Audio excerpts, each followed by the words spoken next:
یہ واقعہ گلگت میں پیش آیا تھا۔ ایک آدمی قبرستان کے پاس سے گزر رہا تھا۔ اس نے کسی قبر سے آواز سنی کہ مجھے نکالو، میں زندہ ہوں۔ جب ایک دو مرتبہ اس نے سنی تو اس نے یہ سمجھا یہ میرا وہم ہے اور خیال ہے کوئی آواز نہیں آ رہی ہے، لیکن جب مسلسل اس نے یہ آواز سنی تو اس کو یقین ہونے لگا۔ چنانچہ قریب میں ایک بستی تھی، وہ شخص اس میں آیا اور لوگوں کو آواز کے بارے میں بتایا، کہا تم بھی چلو اور اس آواز کو سنو۔ چنانچہ کچھ لوگ اس کے ساتھ آئے، انہوں نے بھی یہی آواز سنی اور سب نے یقین کر لیا کہ واقعی آواز قبر میں سے آ رہی ہے۔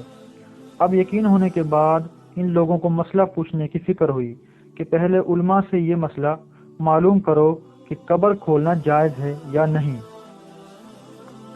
چنانچہ وہ لوگ محلے کی مسجد کے امام صاحب کے پاس گئے اور ان سے کہا کہ اس طرح قبر میں سے آواز آ رہی ہے اور میت یہ کہہ رہی ہے کہ مجھے قبر میں سے نکالو، میں زندہ ہوں۔ امام صاحب نے فرمایا کہ اگر تمہیں اس کے زندہ ہونے کا یقین ہو گیا ہے تو قبر کھولو اور اس کو باہر نکالو۔ چنانچہ یہ لوگ ہمت کر کے قبرستان گئے اور جا کر قبر کھولی۔ اب جو ہی تختہ ہٹایا تو دیکھا کہ اندر ایک عورت برہنہ بیٹھی ہوئی ہے اور اس کا کفن گل چکا ہے، اور وہ عورت کہہ رہی ہے کہ جلدی سے میرے گھر سے میرے کپڑے لاؤ، میں کپڑے پہن کر باہر نکلوں گی۔ چنانچہ یہ لوگ فوراً دوڑ کر اس کے گھر گئے اور جا کر اس کے گھر والوں کو یہ واقعہ بتایا اور اس کے کپڑے چادر وغیرہ لے کر آئے اور لا کر قبر کے اندر پھینک دیے۔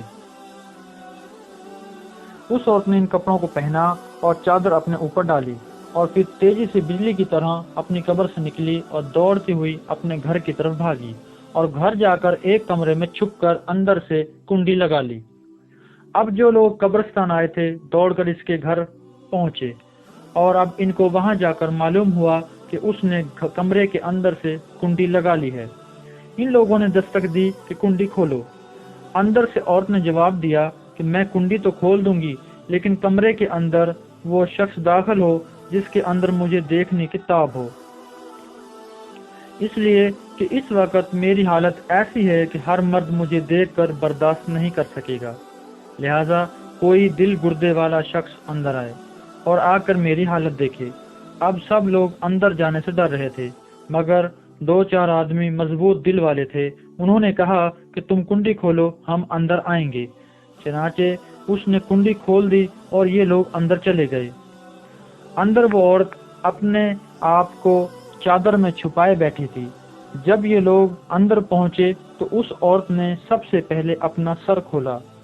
ان لوگوں نے دیکھا کہ اس کے سر پر ایک بھی بال نہیں ہے، وہ بالکل خالی کھوپڑی ہے، نہ ہی بال اور نہ ہی کھال ہے، صرف خالی ہڈی ہڈی ہے۔ لوگوں نے اس سے پوچھا تیرے بال کہاں گئے؟ اس عورت نے جواب دیا کہ جب میں زندہ تھی تو ننگے سر گھر سے نکلا کرتی تھی، پھر مرنے کے بعد جب قبر میں لائی گئی تو فرشتوں نے میرا ایک ایک بال نوچا اور اس نوچنے کے نتیجے میں بال کے ساتھ کھال بھی نکل گئی۔ اب میرے سر پر نہ بال ہیں نہ کھال ہے۔ اس کے بعد اس عورت نے اپنا منہ کھولا۔ جب لوگوں نے اس کے منہ دیکھا تو وہ اتنا خوفناک ہو چکا تھا کہ سوائے دانتوں کے کچھ نظر نہ آیا، نہ اوپر کا ہونٹ تھا نہ نیچے کا ہونٹ موجود تھا، بلکہ 32 کے دانت سامنے جڑے ہوئے نظر آ رہے تھے۔ سوچئے اگر کسی انسان کے صرف دانت ہی دانت نظر آئیں تو کتنا ڈر معلوم ہوتا ہے۔ اب ان لوگوں نے اس عورت سے پوچھا تیرے ہونٹ کہاں گئے؟ اس عورت نے جواب دیا میں اپنے ہونٹ پر لپسٹک لگا کر غیر محرم مردوں کے سامنے جایا کرتی تھی، اس کی سزا میں میرے ہونٹ کاٹ لیے گئے، اس لیے میرے چہرے پر ہونٹ نہیں ہیں۔ اس کے بعد اس عورت نے اپنے ہاتھ اور پیروں کی انگلیاں کھولیں۔ لوگوں نے دیکھا کہ اس کے ہاتھ اور پیروں کی انگلیوں میں ایک بھی ناخن نہیں تھا، تمام انگلیوں کے ناخن غائب تھے۔ اس سے پوچھا کہ تیری انگلیوں کے ناخن کہاں گئے؟ اس عورت نے جواب دیا ناخن پالش لگانے کی وجہ میرے ایک ایک ناخن کھینچ لیا گیا، کیونکہ میں یہ سارے کام کر کے گھر سے باہر نکلا کرتی تھی، اس لیے جیسے ہی میں مرنے کے بعد قبر میں پہنچی تو میرے ساتھ یہ معاملہ کیا گیا اور مجھے یہ سزا ملی کہ میرے سر کے بال بھی نوچ لیے گئے۔ اتنی بات کرنے کے بعد وہ بے ہوش ہو گئی اور مردہ بے جان ہو گئی جیسے لاش ہوتی ہے۔